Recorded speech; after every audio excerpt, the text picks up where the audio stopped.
Bună seara, dragi iubitori de povești cu suflet! Continuăm poveștile noastre din proiectul Rom pentru România, dar de data aceasta colegii de acolo din cadrul acestui proiect ne-au trimis o persoană foarte faină care sprijină activitatea Partidei Romilor și ne va povesti despre viața ei frumoasă și cum a ajuns să ajute și oamenii din comunitatea asta. Bună seara, Adina! Bună seara, bine v-am găsit! Este vorba despre Adina Coman și îți mulțumesc frumos că ai venit în cadrul acestui proiect inițiat de Partida Romilor. Și aș vrea să povestim despre viața ta până ajungem acum la 2024. Cu siguranță fiecare dintre noi avem o poveste a vieții noastre. Și vreau să te întreb, când erai mică, știu că ai mers și ai locuit în cartierul Tudor Vladimirescu și mergeai la grădinița de lângă Biserica Brâncoveanu. La grădinița aceea chiar de mult n-am mai vorbit cu nimeni să fi fost acolo la grădiniță. Era o grădiniță faină. Foarte faină, cu foarte mulți copii, foarte multe grupe. Da, și avea o zonă foarte faină și păcat că în perioada aceasta nu mai funcționează grădinița asta am vorbit și mai devreme înainte să filmăm. Și după ce ai fost la grădiniță, unde probabil, nu știu dacă îți mai aduce aminte despre oameni, despre educatoare, despre tot ce era atunci, la Școala Generală numărul 2 și eu sunt foarte apropiată, că și eu am terminat tot acolo la GN2, Ovid Densușanu, cum se numește acum, și aș vrea să ne spui dacă ai vreo amintire despre GN2, nu știu. Deci foarte multe amintiri nu pot să am, pentru că în fiecare an școlar am avut tot câte o altă doamnă învățătoare și atunci până să ne apropiem de dânsa venea următoarea. Ok. Și nu ți-au rămas amintiri atât de multe? Nu prea. Deci una e când faci 4 ani cu aceeași doamnă și alta este când facem fiecare zi fiecare an cu câte o doamnă. Deci nu e la fel. N-ai cum. Și din păcate și gimnaziul la fel. Deci 2 ani am avut diriginte, după aceea următorii 2 ani tot așa un alt diriginte, în care e imposibil să te atașezi atât de repede de o persoană, da, într-adevăr. Dar totuși au făcut acolo, și-au făcut treaba, au făcut școală, ai învățat la GN2, cum învățam noi toți ceilalți. Nu știu de situații de genul ăsta, n-am mai auzit chiar așa să se schimbe învățătoarele chiar atât de repede. Dar au fost o generație care... Am avut ghinion. Au fost cu ghinion. Da. După aceea am făcut liceul la industrial, că așa era atunci. Și te-ai înscris la telecomunicații. Aș vrea să te întreb, nu știu, cum ai decis să te duci la... Deci când m-am hotărât să mă duc la industrial, atunci era un liceu foarte bun. Dar ăla știu. Dar și acum, pentru că pregătesc pentru meseriile, că și-au redeschis și au alte meserii care se cer acum pentru firmele franceze. Da, profesionala care la fel, meserie. Da. Deci atunci, în perioada când eu m-am înscris, era în vog telecomunicațiile. Deci era profil nou apărut, nu știam eu atunci eu am zis telefoane, acolo e de mine. Așa, vorbesc la telefon, să fiu centralistă, că pe timpurile noastre erau centralele, adică nu aveam telefoane mobile. Dar știu că tata lucra chiar acolo la telefoane. Da. Și eu mergeam la telefoniste care făceau legăturile pe... Ați fost și acolo și făceați practică? În combinat, am făcut practică la centrală. În combinat? În combinat ne-au dus și făceam practică la centraliste acolo. Okay. Neștiind că profilul de fapt și de drept era matematică fizică. Adică era complicat. Da, a fost complicat, dar am terminat liceul, am luat bacul. Foarte fain. După aceea... Și nu ai continuat studiile universitare, adică nu te-ai dus în direcția... Deci chiar am încercat, m-am dus la facultate, doar că lucram adică m-am dus și la servici și am prins gustul banului. Am mers până sesiune, până să intru în examene, doar că mi-era foarte greu. Deci lucram 4 zile eram la facultate, deci lucram în județul Sibiu. Ok. 4 zile ți-ai găsit un loc de muncă în județul Sibiu? Era sora mamei mele care are un restaurant acolo și atunci vă dați seama că... Ți-a fost ușor să te duci să faci o spătărie? Da, acolo am început, munca de jos. Nu, dar acolo se câștigă mulți bani, chiar și ziua de astăzi, adică și de-aia ai simțit gustul banilor. Da, am simțit gustul banilor, am mers până am intrat în sesiune, dar mi-era greu, de asta zic, din Sibiu, mergeam în Brașov la facultate, eu în Făgăraș îmi lăsam doar hainele mamei mele să mi le spele, îmi luam hainele de muncă și deci nu mai aveam viață, adică era prea tânără ca să poți să iei alte decizii, să nu te îndruma nimeni. Ca orice tânăr, nu? Să te mai gândești și la o distracție, nu? Muncă, școală, ceva de gen. Și am renunțat. Dar și la spătărie ai continuat acolo mai mulți ani, la restaurantul acela? Da, pentru fiind sora mamei mele avea și camioane, avea de toate și acolo am învățat și să coordonez, adică am fost coordonator transporturi, acolo ne-am învățat și contabilitatea primară, până ne-am mutat la Brașov, tot cu mătușa mea, pentru că avea punctul de lucru la Brașov, iar firma o era pe Sibiu, adică... Ok. Da. Am lucrat acolo în contabilitate primară, am fost și plecată din țară. Ai plecat din țară? Da, am fost, da. Și unde ai plecat? Când ți-a venit gândul de plecare? Deci în 2005, da, nu, de prin 2000 am mai fost, dar nu, n-am stat. Am fost și în Italia, am fost și în Olanda, am fost și în Suedia, dar perioade scurte, deci n-am fost de ani. Și acolo cu ce ai rămas bun din toată povestea asta cu străinătatea? Adică ce ai învățat de acolo? Că, clar, probabil mătușa ta a influențat foarte tare viața ta, pentru că te-a ajutat, te-a introdus, ți-a arătat cum se fac toate lucrurile în transport, ospătărie, contabilitate. Datorită lor, deci eu pot să spun pentru că ei erau pe stilul acela comunist. Da. Ei au restaurantul Milual pe timpuri, adică era știi cum ca în armată, cum ar veni. Da, dar datorită... Te-am învățat să respecti reguli. Da, dar datorită lor am învățat foarte multe și mă descurc în orice. Deci oriunde m-aș duce, e imposibil să nu mă descurc, pentru că așa ai învățat de natură, să muncești direct. Da, dar ca să mă duc să stau plecat afară din țară, n-ai putut. Nu-mi place, adică... Dar acolo ce te-au învățat străini? Nu știu, în Olanda, nu știu, ai deci zis. în Olanda am fost, dar am fost doar să-mi ajut o verișoară care era singură și nu putea să meargă la serviciu, trebuia să stau cu copilul ei. Da. Mi-a plăcut ca și țară, dar, deci, cum să zic? Nu poți departe de acasă România. Nu e nicăieri. Deci poți să te duci tu în orice țară, că nu. Da, acasă clar, românii oricum deci sunt suntem văzuți străini cumva, pentru ei, deci nu o să fim niciodată tratați ca în România. ca în România, ca în țara ta. Da, într-adevăr. Și de să te întreb cu străinătatea, pentru că, nu, cum ai rămas cu multe informații de la mătușa care te-a implicat. Clar, tânără fiind la 18 ani, nu te ia nimeni dacă nu te cunoaște.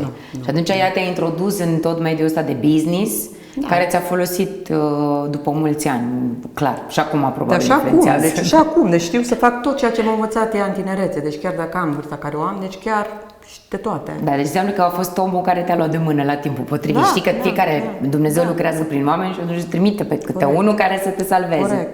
Corect. Da, și după ce ai terminat contabilitate, adică ai lucrat și în contabilitate acolo? Da, deci după ce am terminat cu contabilitatea, m-am mutat la Bran, pentru că l-am cunoscut pe fostul meu soț. Da. Acolo am stat din 2006 până în 2016, după aceea am născut... De acolo ai lucrat în Bran? Sau deci în Bran aveam pensiunea noastră, mergeam tot așa, avea fostul meu soț niște prieteni care aveau un restaurant și știind că te descurci. Da, i-am ajutat și pe ei, bineînțeles, și cu recepție și cu restaurant, pentru că v-am zis, la mătușa mea am fost universal. Da, am învățat de toate. Am învățat de toate, da. În 2011 l-am născut pe băiețelul meu, că în 2006 m-am mutat. Da, te-ai căsătorit în 2006? M-am căsătorit în 2011, după ce mi-am născut băiețelul. Ok. Întâi l-am născut pe băiețel m-am căsătorit în octombrie 2011, iar în 2011 decembrie l-am născut pe băiat. Ok. Acolo am avut o mare cumpănă. Deci acolo Dumnezeu a mai dat drumul la ață, la ghem. Că ai trecut printr-o situație complicată. Poți să îmi povestești așa puțin doar, adică cât selectează din tot problema pe care ai avut-o la nașterea copilului. Da, deci când am născut pe copilașul meu, am luat un microb din maternitate, am stat o lună în comă, iar datorită terapeutului meu, o să spun și toată viața o să spun chestia asta, pentru că este omul meu de suflet, terapeutul meu, care mi-a fost alături. Terapie care nu are legătură cu medicina, o terapie care te-a ajutat să... Da, deci o terapie cât am stat o lună de zile în comă, datorită terapeutului meu, domnul Iulian, zic eu, pentru că medicii nu mi-au dat șansă de supraviețuire. Putem să le spunem celor care ne urmăresc că ai avut 2% șanse. 2% am avut șanse de supraviețuire. De ce? Pentru că am dat în septicemie, luând microbul din maternitate din Brașov și datorită Domnului eu sunt în viață. Nu știu cum să-i mulțumesc, bine, datorită lui Dumnezeu și care în al doilea rând, prin el, da, și în al doilea rând dânsului, care o să-l pomenesc toată viața. Ce interesant, foarte interesant, că totuși Dumnezeu ți-a dat o șansă la viață. Pentru copilul tău, clar. Da, pentru că în 2016 am divorțat, m-am reîntors înapoi la Făgăraș, de unde sunt. Da, a fost foarte greu perioada aceea, pentru că, vă dați seama, după 10 ani te întorci, nu aveam nimic, nu aveam servici, nu aveam casa decât părintească la părinții mei, un apartament, cu 2 camere, eu cu dita mea pensiune, a trebuit să mă integrez cu copilul înapoi. Dar am avut noroc și prietena mea, Alina, a avut Da, o Alina influență. te-a ajutat, da, dar a mai venit o persoană care te lua Și de pe mână lângă și te-a Alina, deci ajutat. prin Alina l-am cunoscut pe Ionuț Androne, care el, datorită lui și nu știu cum să-i mulțumesc, Da. sunt aici. El mi-a oferit postul de mediator, adică m-a întrebat dacă mi-ar place, dacă îmi plac copiii, așa a fost, dacă îmi plac copiii, pentru că îmi căutam un serviciu, vă dați seama că m-am reîntors după 10 ani, n-aveam serviciu, n-aveam casă, n-aveam nimic. Dacă îmi plac copiii, mi-am zis că da, că mamă fiind. Și dacă vreau să mă angajez în combinat la Aurel Vijuli ca și mediator școlar. Zic, da, ok, doar că eu nu am specializare, deci niciun fel de problemă, că o să trebuie să faci un curs? Da, prin inspectorat am făcut la Constanța, Ok. la Costinești chiar, cursul de mediator școlar. Acolo, în combinat, am fost un pic dură, zic, dură. Dar m-au iubit copiii foarte, foarte mult. Dar ce activități faci cu Deci ca mediator școlar, deci copiii? trebuie să faci legătura între școală și familie, familie și școală. Ok. Da? Trebuia eu să merg după copiii care nu veneau la școală, care erau o problemă, dar... Să-i cauți. Da. Să-i aduc, Eu când m-am angajat erau foarte puțini copii care mergeau la școală. În momentul în care au trecut lunile, erau prea mulți copii care erau prea mulți. Da? Dar le oferă ceva școala, nu știu, pentru abandonul școlar, pe lângă mediator, că să-i convingi că e importantă școala, că primesc și altele? Nu sunt, nu? Nu știu dacă sunt campanii naționale, habar n-am, primesc mâncare caldă, habar n-am. Poate acum să fie proiecte, atunci atunci nu erau. În 2017. Deci chiar numai să-i convingi să vină, pentru că e utilă școala. Deci un mediator școlar face foarte mult. Deci gândește-te, Diana, când m-am dus eu, am găsit clase cu 3 copii. Ok. În momentul în care mi-am început activitatea, deja erau 20 de copii. Bun. Și doar mediatorul, că învățătoarea sau cine trebuia nu putea să facă. Și toate școlile au mediator? Nu. Deci în prepondere unde sunt copii de etnie romă. Ok, acolo sau sunt din medii mediatori. defavorizate. Da. Cam asta este, dar e foarte important. Deci peste tot unde sunt mediatori școlari, să știi că s-au simțit. Ok, adică au început să vină copiii deci la școală. adică mă iubeau, deci când mă vedeau toți săreau, mă luau în brațe, toți, de mine a venit doamna Dina sau... Eram și dură, dar eram și bună. Da, ca să cadrele didactice n-au timp pentru toți. Dar n-au cum. La câte proceduri sunt, n-au cum să facă față la toate, clar. Bine, că toate, și eu dai seama, eu am fost mediator școlar la o școală întreagă. Și pentru mine nu era greu, că eram una. Ok. Și am avut tot, începând de la clasa 0 până în liceu, că eu am prins și liceu când am fost mediator școlar. Și la liceu era mai greu cu liceenii. Păi am mers și pe sat, îți dai seama, erau părinți care nu știau de problemele elevilor. Copiii nu vin la școală. Da, părinții știau. Deci știi, în momentul în care apare un mediator școlar, deja copilul nu mai poate să facă... Ce își dorește el și să joace că cum este vrea un el. om care se duce și transmite mai departe problemele de la școală. Și de acasă veneam și transmiteam la școală problemele pe care ei le aveau. Ce interesant. Adică eu am văzut mediile în care ei trăiesc și atunci vorbeam clar cu cadrul didactic și nu poți să-i ceri copilului ăluia care n-are poate nici care n-are curent, n-are da. nimic, nu poți să-i ceri foarte mult. Adică, știi, puteam să le transmitem foarte mult. Da, dar totuși ajungeau să învețe lucruri, știi? Da, deci le Adică ai văzut dintre ei, nu știu, pe care îi avea atunci la început, care au crescut, mai da, știi? dar și acum mă întâlnesc cu ei, da? eu nu mai sunt mediator școlar. Am fost din 2016 17 până în 2021.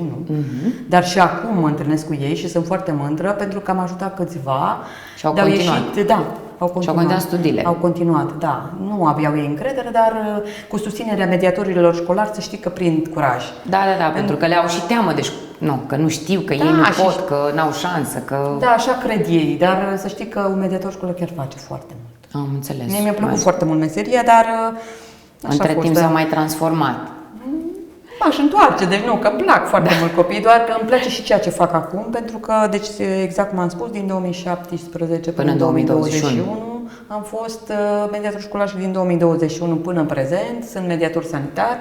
Și asta ce înseamnă mediator sanitar? Care e diferența? Mediator sanitar, adică ajut persoanele care au probleme de sănătate, îi susțin la medici. Îi ajut să meargă la doctor. doctor. Îi ajut, le fac dosare pentru pensii, tot ce au nevoie. Bine, acum eu sunt angajată asistenței sociale, am biroul la Partida Romilor. De ce? Și chiar îmi place chestia asta, pentru că vezi mult mai multe la birou la Partida Romilor. Da, decât da. dacă ai stat acolo. Dar se știe despre, că de exemplu eu acum te aud cu chestia asta, că eu fac chestia asta în general și nu sunt mediator sanitar. Eu fac știu de toate. oamenii, Eu fac nu, de dar toate. știu oamenii că pot apela la un mediator sanitar Da, și pentru că se promovează înaintea mea a fost jobul un ăsta. alt mediator sanitar și deja ei sunt informații, îi cunosc deja, știu, vin la sigur. Da, ok. Deci sunt al doilea cum ar veni. Bun. A fost un alt coleg înaintea mea. Acum sunt Dar eu. nu numai cei care sunt de etnie romă sau sunt săraci, nu? Pot veni... La Partida Romilor poate veni oricine. Poate veni oricine, ok. Deci nu este... Cine vine în acel birou, asta am remarcat, pot să spun pentru că eu nu sunt de etnie romă. Am uitat să spun chestia asta. Eu nu sunt de etnie Nu, dar te romă. ocupi de ei, adică de asta și ești în podcast. Dar asta mi-a plăcut foarte mult și îmi place foarte mult pentru că aici nu e vorba de rasism. La Partida Romilor poate să vină oricine. Da, ok. Oricine vine în acel că birou. sunt vârstnici care habar n-au, adică nu știu, ajung la urgențe, la spital, zic. Dar până să ajungă la urgențe, ar putea să vină să fie ajutați să ajungă la un doctor, nu știu. Știi cum e, Diana? Un singur mediator în oraș e puțin. Am înțeles. Dar numai tu? Numai eu sunt. Pe tot orașul? Da, ar trebui okay. la ar trebui să mai fie oameni care se implice. Dar în sunt asta. asistențe sociale Care ajută. Care ajută, da. Dar asta îmi place foarte mult la Partida Romilor pentru că m-am simțit ca acasă, cum ar veni. Adică nu... Na. Când știi cum e, când treci prin ce am trecut eu, vezi altfel lumea. Da, clar, pentru că la fiecare cumpănă au venit alți oameni care ți-au oferit mână de ajutor. Na. Și de asta și îmi place, de asta m-au și atras băieții, de asta sunt cu ei. Deci sunt totuși 7 ani de când lucrezi împreună, da. Foarte fain. Și îmi doresc din tot sufletul să fie și în continuare, încă 7 și încă 7. Asta voiam să te întreb, peste 7 și încă 7, ce ți-ai dori să mai fie? Nu știu, cum ai vedea... Cum ți-ai vedea viața peste 10 ani? Nu știu. Prea nu văd așa, știi că trecând prin câte am trecut, dar eu tot sper că tot crezi. Tot crezi, arătat că e prezent. Da, tot crezi și să ne vedem și peste 7 ani, Diana, să vedem unde ajung. Doamne ajută să fie așa cum trebuie să fie și să poți să mediezi și să ajuți, nu știu. Deci eu aș putea să le spun celor care ne urmăresc că dacă întâmpină o problemă medicală, în primul rând, acum... Unde se poate, că sunt un om mic, unde pot ajuta, cât pot. Da, adică să-i ajuți cu dosare sau ce știu să-și facă. Și vorbesc și cu medici și cu unde este nevoie. Doar că un om mic care poate ajuta într-un oraș mare. Orașul nu pare chiar atât de mare. Da. Dar sunt foarte mulți vârstnici care au nevoie de ajutor. În primul rând vârstnici, nu mai zic de copii care au tot felul de probleme și vin. Corect, deci nu numai vârstnici, și copii. Și copii, da, ok. Tot. Da, mie îmi place că mi-ai povestit despre viața ta interesantă. Eu m-aș fi oprit mai tare la cumpăna din viață, că de obicei la podcasturi oamenii își povestesc că toți am avut cândva ceva care ne-a marcat și de acolo viața noastră a fost altfel, știi? Cred că și cumpăna aia ta ori te apropia mai tare de Dumnezeu, ori ceva s-a întâmplat, ori era ceva care înainte nu era la fel. Deci să știi că eu de mică eram. Deci mi-aduc aminte când eram mică și intram la baie, aveam, cum era pe timpurile la scânduri, că spălau mamele hainele acolo, da. Și ziceam îngerașului meu să se pună deoparte că să nu ud. Deci eu am fost foarte credincioasă de mică. Ok, o conexiune cu... Deci asta a fost, eu am avut-o în sânge de mică, de nu, cred că și credința care am avut-o eu. Deci dar poate vine de la niște bunici care... Bunicii mei încă sunt în viață, Diana, au 96 de ani. E clar, de acolo vine toată treaba. Da, bunica mea, da. Deci de la o bunică vine toată povestea asta transmisă genetic. Iar dacă m-aș fi apucat să-ți povestesc despre cumpăna mea, cred că nu ne ajungeau nici 10 ore să stăm de povești. Păi nu, dar oricum, ai trecut foarte greu, adică a fost o lună în comă, nici deci am învățat, după ce am ieșit din comă, am luat-o totul de la zero, Diana. Deci să merg din nou, să vorbesc din nou, să mănânc din nou. Eu știu ce înseamnă mâncare pasată la bebeluși. Ok. Eu știu ce înseamnă să învețe un bebeluș să meargă. Deci totul am luat-o de la zero. Deci prima oară când ai dat de jos din pat după comă, nu mai știai nici să mergi? Nu mai știam, nu. Pentru că, îți dai seama, o lună de zile e o lună de zile, nu este o săptămână. Da, clar, dar nici o săptămână și o săptămână e mult. Da, deci știu prin ce trec copiii, știu ce gust are mâncarea pasată. Ok, groaznică. Dar acum se poartă, mâncăm toți supă cremă, nu știu de care. Mai bine cu furculița, nu... Ok, ca să totuși o poți mesteca. Deci are un gust groaznic. Am înțeles. Groaznic. Da, pot să spun că alături mi-a fost fostul meu soț. Ok. El chiar mi-a fost alături, zilnic stătea acolo, dormea într-un pat de Asta persoane. cine au fost adulții care au venit și ce făcea copilul? Nu Deci știu. copilul meu a fost luat de mama mea și de sora mea. Vă dați seama că a fost foarte greu să iei un copil la 3 zile. La 3 zile. A fost născut, să ai grijă de el, nu e tocmai ușor. Că nu e al tău, da, făceau cu schimb. Da, făceau cu schimbul. Când era mama cu copilul, venea sora mea la Brașov, pentru că în județean am stat. La spitalul județean. Dacă era măritată la Bran. Soțul meu acolo a stat, fostul. A fost un soț alături de El tine. acolo, deci n-a plecat din județean și a luat concediu, o lună de zile acolo a stat. Da. Și au fost medicii care, bineînțeles, își făceau partea lor de... Că oricum te-au operat, adică ești tăiată de sus până jos. Să știi că medicii se uitau tot timpul, când am ieșit din comă, îl vedeam pe un doctor care tot timpul se uita în sus, făcea așa și își făcea cruce. Săracul, nici el nu mai știa ce să facă. Am avut alfabetar cât am stat în comă, pentru că eu eram intubată. Și Și trebuia le scriam pe că nu înțelegeau și mă supăram și ziceam, vine cineva și tot își face cruce și se uită, cine e? Cine e? Ok. Știi? Și era un Da. doctor care, săracul, căuta și el soluții, că nu suntem Dumnezei. Oricum îți faci foarte multe filme acolo în terapie pentru că ești sedat și atunci Și trebuie... tot apar altele care nu țin neapărat Da, de sunt și chestii care nu neapărat că sunt reale. Ce mi s-a părut real și adică am întrebat după ce am ieșit în comă, am zis că în dreapta mea a stat un băiat alb. Aha. Dar Se pare că n-a fost niciodată. n-a fost niciodată un băiat în dreapta mea pentru că eram la geam. Ok, bun. A fost un înger clar, îngerul compozitor, Îngerul acela de la care baie. îmi zicea că el în fiecare an vine la spital și se uită la zăpadă, mi-a zis. Asta mi-a da? rămas. Asta o ții minte. Da, mă, și acum am parcă mă uit pe geam și vă pârtia lumina. Da, ce interesant. Da, De zic că asta ar fi o poveste, știi, că oamenii care ne urmăresc așteaptă așa, Da. că toți am avut, și eu, și tu, și sigur și colegul care ne filmează, cândva o cumpănă, că e o vârstă, că e alta. Da, interesant. Oricum, să-i mulțumim lui Dumnezeu, facem și noi ca doctor de la spital. Mulțumesc. S-au rânduit lucrurile așa și tu poți să fii mama copilului tău în primul rând și apoi colega lui Ionuț Androne și colega celor de la asistență socială. Da, eu îți mulțumesc tare mult pentru că ne-ai povestit și ne-ai plimbat în tot acest traseu al vieții tale și îți doresc mult succes în continuare și să fie așa cum trebuie să fie. Mulțumesc mult, Diana, m-am simțit chiar ca acasă. Mulțumesc! Vă mulțumim frumos pentru că ne-ați urmărit. Acest podcast a fost în cadrul proiectului Rom pentru România.